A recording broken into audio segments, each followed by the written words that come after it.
जय जोहार, नमस्कार। आप देख रहे हैं सुप्रभात न्यूज छत्तीसगढ़। आइए जानते हैं छत्तीसगढ़ की टॉप बड़ी खबरों को। इससे पहले छत्तीसगढ़ के कौन से जिले से न्यूज को कहां से देख रहे हैं, कमेंट में जरूर बताएं, साथ ही लाइक जरूर करें। छत्तीसगढ़ महातारी वंदन योजना 2,55,000 महिलाओं को फिर करानी होगी केवाईसी, तभी मिलेगी राशि। महातारी वंदन योजना का लाभ लेने वाली महिलाओं को एक बार फिर केवाईसी की प्रक्रिया से गुजरना होगा। जिले में 2,55,344 हितग्राहियों को योजना का लाभ मिल रहा है। हितग्राहियों का नए सिरे से केवाईसी किया जाएगा। आधार कार्ड और बैंक पासबुक में हितग्राहियों के नाम का मिलान किया जाएगा। यदि नाम में किसी तरह की त्रुटि पाई जाती है तो संशोधन फॉर्म भरकर जमा करना होगा। रायपुर में इस साल बनेंगे 4 फ्लाईओवर। लोक निर्माण विभाग ने मंजूर किए हैं 360 करोड़ रुपए। राजधानी रायपुर में यातायात व्यवस्था को बेहतर बनाने के लिए इस वर्ष 4 नए फ्लाईओवर का निर्माण शुरू किया जाएगा। लोक निर्माण विभाग ने इन परियोजनाओं के लिए कुल 360 करोड़ रुपए से अधिक की राशि स्वीकृत की है। आपको बता दें, इन फ्लाईओवर के बनने से शहर में ट्रैफिक का दबाव कम होगा और आवागमन अधिक सुगम होगा सकेगा। जानकारी के अनुसार JA रोड पर गुरु तेग बहादुर उद्यान से तेलीबांधा स्थित नेताजी सुभाष चौक तक फ्लाईओवर के निर्माण के लगभग 172 करोड़ रुपए मंजूर किए गए हैं। 7,000 मैट्रिक टन धान अब भी केंद्रों में पड़ा, उठाव अधूरा। 121 राइस मिलरों को नोटिस जारी। छत्तीसगढ़ के रायपुर मिलर्स की ओर से धान उठाव के विरुद्ध चावल जमा करने में लेट लतीफी की जा रही है। इस कारण जिले में 55,000 मैट्रिक टन से अधिक चावल जमा नहीं हो पाया है। वहीं जिले के उपार्जन केंद्रों से अब तक धान का उठाव कार्य पूरा नहीं हो पाया है। मिलरों के पास अब धान उठाव के विरुद्ध चावल जमा करने के लिए 26 दिन बचे हैं। 30 अप्रैल को चावल जमा करने की अंतिम तारीख है। इसके चलते अब खाद्य विभाग ने राइस मिलर्स पर सख्ती करना शुरू कर दिया है। नक्सल मुक्त घोषित क्षेत्र में भी तैनात रहेंगे जवान, केंद्र से नहीं मिला हटाने का आदेश। मोहला, मानपुर, अंबागढ़, चौकीचला सहित पूर्व में नक्सल प्रभावित रहे क्षेत्रों में तैनात ITBP और जिला पुलिस बल के जवान फिलहाल मैदान नहीं छोड़ेंगे। थाना और बेस कैंप में तैनात रहते हुए वे क्षेत्र के विकास में सहभागी बनेंगे तथा कानून व्यवस्था बनाए रखने के साथ साथ ग्रामीणों के साथ कंधे से कंधा मिलाकर काम करेंगे। केंद्र सरकार की ओर से अभी तक रेड जोन में तैनात फोर्स को हटाने का कोई आदेश नहीं जारी किया गया है, इसलिए जवानों की तैनाती फिलहाल इस क्षेत्र में बनी रहेगी। अफरा तफरी के बीच गैस एजेंसियां की मनमानी हो रही कालाबाजारी। जिले में गैस एजेंसियों द्वारा उपभोक्ताओं से खुलेआम अतिरिक्त वसूली किए जाने का मामला सामने आया है। सरकंडा क्षेत्र के शारदा गैस एजेंसी के गोदाम में उपभोक्ताओं को घंटों लाइन में खड़ा रहना पड़ रहा है। बावजूद इसके उन्हें राहत नहीं मिल रही है। आरोप है कि एजेंसी द्वारा बिना होम डिलीवरी के उपभोक्ताओं से डिलीवरी चार्ज वसूला जा रहा है। जानकारी के अनुसार जो उपभोक्ता खुद गोदाम से सिलेंडर लेने पहुंच रहे हैं उनसे भी लगभग 35 रुपए अतिरिक्त लिए जा रहे हैं। इतना ही नहीं, गैस सिलेंडर की तय कीमत 1,001.50 रुपए होने के बावजूद उपभोक्ताओं से 1,005 रुपए तक वसूले जा रहे हैं। राम मंदिर में 7 दिवसीय भागवत कथा। आज से कथावाचक हिमांशु कृष्ण भारद्वाज करेंगे हिंदू धर्म और संस्कृति का गौरवगान। प्रदेश का सबसे बड़ा राम दरबार राजधानी स्थित श्री राम मंदिर में 7 दिवसीय श्रीमद् भागवत कथा का आयोजन आज से 12 अप्रैल तक किया जाएगा। दरअसल आपको बता दें कि कथावाचक हिमांशु कृष्ण भारद्वाज जी महाराज व्यास गद्दी से कथा का वाचन करेंगे। इस दौरान कथा के साथ साथ हिंदू धर्म और संस्कृति का गौरवगान होगा। साथ ही हिंदू समाज को संगठित और मजबूत बनाने के लिए गौ सेवा, समाज सेवा और सामाजिक विसंगतियों पर जागरूकता संदेश भी दिया जाएगा। भागवत कथा के उपरांत भक्तों के लिए प्रसादी की व्यवस्था रखी गई। छत्तीसगढ़ के 3 युवा क्रिकेटर NCA कैंप के लिए चयनित। छत्तीसगढ़ स्टेट क्रिकेट संघ के 3 युवा खिलाड़ियों का चयन नेशनल क्रिकेट एकेडमी की ओर से आयोजित अंडर 16 एलिट और हाई परफॉर्मेंस कैंप के लिए हुआ है। ये चयन all India junior selection committee ने किया है। हाई परफॉर्मेंस कैंप के लिए अश्वीर सिंह भाटिया का चयन अंडर 16 हाई परफॉर्मेंस कैंप के लिए हुआ है, जो 18 मई 2026 से 13 जून 2026 तक चलेगा। वहीं एलिट कैंप के लिए 2 खिलाड़ियों का चयन किया गया है। ये कैंप बेंगलुरु स्थित सेंटर ऑफ एक्सीलेंस में आयोजित होगा। कॉलेजों में चुनाव कराने को लेकर मिल रहे छात्र संघ सदस्यों के सुर। अब डिप्टी CM शर्मा ने कह दी ये बड़ी बात। आगामी शिक्षा सत्र की शुरुआत से पहले छत्तीसगढ़ के छात्र राजनीति में जबरदस्त उबाल देखने को मिल रहा है। पिछले 1 दशक से अधिक समय से कॉलेजों और विश्वविद्यालयों में बंद पड़े छात्र संघ चुनावों को फिर से बहाल करने की मांग तेज हो गई है।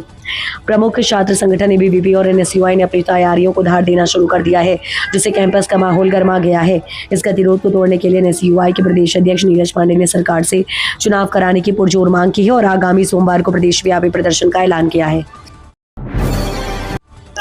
अंतर्राज्यीय बाइक चोर गिरोह का पर्दाफाश, 21 मोटरसाइकिल के साथ 10 आरोपी गिरफ्तार। रायगढ़ पुलिस ने साइबर सेल और पूंजीपथरा थाना की संयुक्त कार्रवाई में एक अंतर्राज्यीय बाइक चोर गिरोह का भंडाफोड़ किया। इस कार्रवाई में पुलिस ने चोरी की 21 मोटरसाइकिल बरामद करते हुए मुख्य आरोपी सुखदेव चौहान को गिरफ्तार किया है। बरामद मोटरसाइकिलों की कुल करीब कीमत 15 लाख रुपए आंकी गई है। इस गिरोह से जुड़े चोरी की बाइक खरीदने वाले 9 आरोपियों को भी पुलिस ने गिरफ्तार किया। आरटी प्रवेश में देरी पर हाईकोर्ट सख्त, छुट्टी के दिन हुई सुनवाई, 16,000 आवेदन लंबित। शिक्षक अधिकार के तहत कक्षा पहली में प्रवेश प्रक्रिया में गंभीर लापरवाही, कड़ा रुख अपनाया है। एक रिपोर्ट के आधार पर कोर्ट ने स्वतः संज्ञान लेते हुए अवकाश के दिन अवशेष सुनवाई की और राज्य सरकार से जवाब मांगा। चीफ जस्टिस रमेश सिन्हा और जस्टिस रविंद्र कुमार अग्रवाल की खंडपीठ ने सुनवाई के दौरान प्रक्रिया में हो रही देरी पर नाराजगी जताई। कोर्ट ने राज्य सरकार से विस्तृत हलफनामा मांगा है। मामले की अगली सुनवाई 8 अप्रैल 2026 को होगी।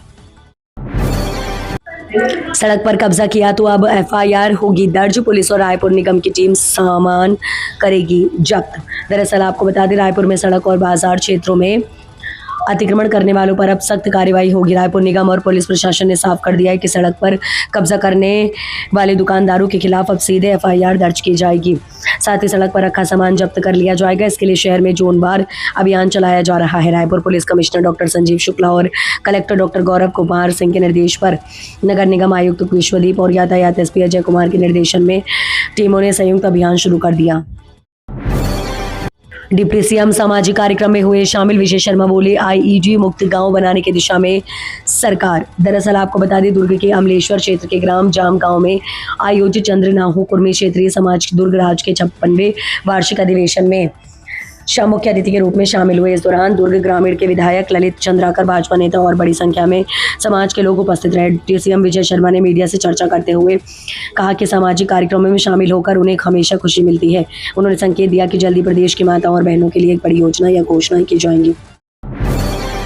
कोरबा के जाटंगपुर को बड़ी सौगात, 1.5 करोड़ से सुधरेगी सड़क, बनेगा पर्यटन नया केंद्र। कोरबा जिले में पर्यटन को बढ़ावा देने के उद्देश्य से मशहूर लेकिन उपेक्षित स्थानों का चिन्हांकन किया गया है। कोरबा कटघोरा मार्ग के बीच चूरी के समीप प्राकृतिक स्थित जटांगपुर काफी मशहूर है। प्राकृतिक खूबसूरती की छटा यहाँ देखने को मिलती है। बड़ी तादाद में आसपास के लोग यहाँ पिकनिक मनाने के लिए पहुंचते हैं, लेकिन यहाँ वर्षों से उपेक्षित है। देर से ही सही अब पर्यटन स्थल तक जाने वाली लगभग 5 किलोमीटर लंबी सड़क का जीर्णोद्धार किया जाएगा। हाईकोर्ट के रोस्टर में बदलाव, 8 अप्रैल से नई जिम्मेदारियां, 3 डिविजनल 13 सिंगल बेंच पर सुनवाई। छत्तीसगढ़ के बिलासपुर हाईकोर्ट के रोस्टर में बदलाव होने जा रहा है, जिसमें 3 डिवीजन बेंच के अलावा 13 सिंगल बेंचों पर रोजाना सुनवाई की जाएगी। जहां पहली डिविजनल बेंच पर चीफ जस्टिस और जस्टिस रमेश सिन्हा के साथ जस्टिस रविंद्र कुमार अग्रवाल, वहीं दूसरी डिविजनल बेंच पर जस्टिस के संजय अग्रवाल और जस्टिस संजय सिंह राजपूत। इसके साथ तीसरी डिविजनल बेंच पर जस्टिस एन के व्यास सुनवाई करेंगे, जिसमें चीफ जस्टिस रमेश सिन्हा। पहली डिविजनल बेंच के साथ एक स्पेशल सिंगल बेंच निर्धारित की गई है। आत्मानंद स्कूल भर्ती पर फिर ब्रेक, 93 पदों की प्रक्रिया 70 दिन से अटकी। स्वामी आत्मानंद उत्कृष्ट अंग्रेजी माध्यम विद्यालय में शिक्षकों की भर्ती प्रक्रिया एक बार फिर प्रशासनिक सुस्ती और नीतिगत उलझनों में फंस गई है। बेमेतरा जिले के 17 स्कूलों में 93 रिक्त पदों के लिए 6 जनवरी 2026 को जारी विज्ञापन के बाद अभ्यर्थियों में उम्मीद जगी थी, लेकिन 15 जनवरी के बाद से प्रक्रिया ठहर गई है। हैरानी की बात यह है कि आवेदन के लिए महज 7 दिन का समय दिया गया है, जबकि 70 दिनों से अधिक समय बीत जाने के बाद भी विभाग अगली कार्रवाई शुरू नहीं कर पाया है। ओडिशा पुणे ड्रग्स से कनेक्शन का खुलासा, 2 करोड़ से अधिक का गांजा जब्त। महासमुंद जिले में अवैध मादक पदार्थों के खिलाफ चलाए जा रहे अभियान के तहत एंटी नारकोटिक्स टास्क फोर्स एवं थाना सिंघोड़ा पुलिस को बड़ी सफलता हाथ लगी है। संयुक्त कार्रवाई ने पुलिस ने 281.900 किलोग्राम गांजा जब्त करते हुए महाराष्ट्र के 5 तस्करों को गिरफ्तार किया है। जब्त गांजे की कीमत लगभग 1,40,95,000 रुपये आंकी गई है, जबकि कुल जब्त संपत्ति का मूल्य 2,46,45,000 रुपये बताया जा रहा है। हीटवेव के बीच राहत की खबर, छत्तीसगढ़ में मौसम हुआ मेहरबान। छत्तीसगढ़ में तेज गर्मी के बीच मौसम ने राहत भरा मोड़ लिया है। राजधानी रायपुर सहित कई इलाकों में देर रात हुई बारिश ने तापमान के असर को कुछ हद तक कम कर दिया। लोगों ने उमस और गर्मी से थोड़ी राहत महसूस की। मौसम विभाग के अनुसार फिलहाल तापमान में खास बदलाव नहीं दिखा, लेकिन आने वाले दिनों में इसमें गिरावट दर्ज की जा सकती है। अनुमान है कि अगले 2 दिनों के भीतर पारा 1 से 3 डिग्री सेल्सियस तक नीचे आ सकता है, जिससे गर्मी में और राहत मिलेगी। रक्सौल तिरुपति ट्रेन अब साल भर चलेगी। रेल यात्रियों को मिलेगी बड़ी सुविधा। रेलवे ने लंबी दूरी की यात्रा करने वाले यात्रियों के लिए एक अहम फैसला लिया है। अब तक स्पेशल के रूप में चल रही रक्सौल तिरुपति ट्रेन को नियमित श्रेणी में शामिल कर दिया गया है, जिससे कई राज्यों के यात्रियों को सीधा फायदा मिलेगा। दरअसल आपको बता दें कि इस निर्णय के बाद अब यात्रियों को ट्रेन के संचालन को लेकर अनिश्चितता का सामना करना पड़ेगा। पहले जहां इस ट्रेन के लिए विशेष घोषणा का इंतजार करना पड़ता था, वहीं अब ये पूरे साल तय समय पर संचालित होगी।